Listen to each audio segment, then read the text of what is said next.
आणि सोलापूर जिल्ह्यासाठी जीवनदायिनी असलेल्या उजनी धरणाकडे आता दिलासादायक चित्र पाहायला मिळत आहे।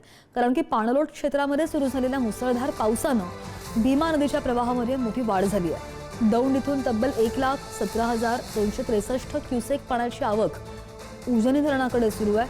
सध्या धरणामध्ये येणारे सर्व पाणी साठवून घेतलं जात असून पुढील काही दिवस अशीच आवक कायम राहिल्यास धरणाच्या जिवंत पाणीसाठ्यामध्ये मोठी वाढ होण्याची शक्यता आहे।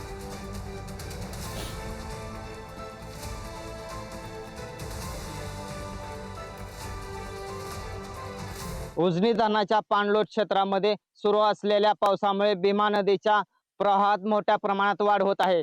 दौंड नदी मापन केंद्रावर सध्या 1,17,000 क्युसेक पाण्याची आवक सुरू असून हा प्रवाह उजनीकडे येत आहे। आज सकाळीच्या 6च्या आकडेवारीनुसार उजनी धरणाच्या पाणी पातळीत 491 मीटर असून पाणीसाठा 66 टीएमसी इतका झाला आहे। मात्र जिवंत पाणीसाठा 2.63 टीएमसी असून 4% इतका आहे।